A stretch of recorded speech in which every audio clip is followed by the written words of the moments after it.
kept Kurt out that week because he reacted with such a good attitude. It seemed healthy for us to be away from the house to get some air. We're all trying to get him to wake up a little after he came back from Rome. Jennifer Adamson was my girlfriend, says Cali. I had Jessica Hopper and Jennifer Adamson. Jessica was the good girl, Jennifer wasn't a bad girl. She was a drug girl and Jennifer is dead. She died 4 or 5 years later in 2000 of a drug overdose. I was living at the house and Jessica was there, but I would go and do drugs with Jennifer. I remember one very surprising night when I was at Jennifer Adamson's house. All of a sudden, Kurt showed up there, buzzing the buzzer. I looked, because I wouldn't let most people in, and I was like, "What are you doing here?" He was like, "I just had to get out of the house. There was a fight.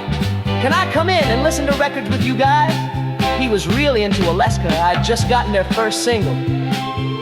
Several of Kurt's friends, such as Chris and Dylan, were beginning to wonder if Kurt's lengthy coma in Rome hadn't caused some adverse effects. They were concerned he may have been left with brain damage. He didn't seem as alive. Dylan commented to Charles Cross, "After Rome, he seemed monochromatic." He seemed a little bit more himself while we were away, continues Rene. We had an opportunity to have some bro time. I'd joke with him how he never got to sleep with any of his favorite girls, and how he could probably do that, and how Courtney would probably enjoy it. It was strange, I'd never seen him walk very much before, or be physical except for when he was on stage. Sometimes he'd get dispirited about how he was spending so much money on crap, or he'd make fun of Courtney for doing that, like somehow they'd end up broke. He never really grasped how wealthy he was. We tried not to be too serious, and there were a lot of times when we were out of it. Courtney had rules. There was no drugs in the house, no cocaine or speed, no white drugs, and I'd go, "What about your pills?" So we're trying to find crack, because we never did it. We smoked some speed out of light bulb instead, and thought it was funny, irreverent. I wasn't expecting the credit cards to be stopped. It was Courtney's way of forcing his hand. She was good at that. She knew he needed money and that I didn't have any, and she wanted him to come back because she'd heard he was out enjoying himself, and that hurt her feelings. The way Courtney dealt with having hurt feelings was by unleashing this tornado of frustration on you. I remember being shocked by her canceling the cards, but I wasn't surprised by the severity of the action, Kurt, and I said to each other, "That's your money." But we were scared of the idea of going to a bank to deal with it ourselves. We didn't want to create a big situation. I was under 20 and felt illegitimate, and Kurt didn't feel much more legitimate. The morning that Courtney canceled the cards, he picked up a paper that had a story about Nirvana canceling something he didn't even know about. He made a phone call. He wasn't shocked, but he was pissed off. He made phone calls the whole time we were gone, most likely to Courtney. I didn't understand why he did it, because he'd complain about her to me and go on about how he didn't care what she thought. But then he'd call her and talk sweetly.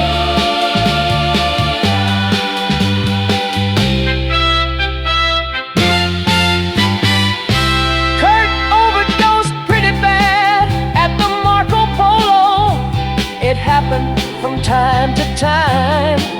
One reason they kept me around was because I was good at reviving people. My job description was personal assistant, but it was more like to make sure he didn't die, or that somebody didn't rob him, or he didn't overdose. It took me 20 minutes that day to get him up and on his feet. It was the first time in a while I felt that scared. I didn't tell anyone, but it was a bad number. The next day was when he found that paper and got upset. The day ended with him calling Rosemary Cairo to specifically change some things about his will that freaked me out, because there's always the underlying fear he would try and kill himself. We joke about it, how he'd take all the money from Courtney's name and leave it to Francis, and leave Cali and me some money. I got him to call Chris, and Chris came by. He was gonna take Kurt out to some cabin of his so he could withdraw. His van was full of sleeping bags and instruments. But when we were on our way, Kurt started shifting his story, that maybe he should go back to the house I found out later that Chris was supposed to be taking Kurt back for an intervention, but he was trying to be a double agent. It would have been so fun if we'd gone to his cabin. Maybe it would have changed everything. But we were pretty tired, having been out all those days.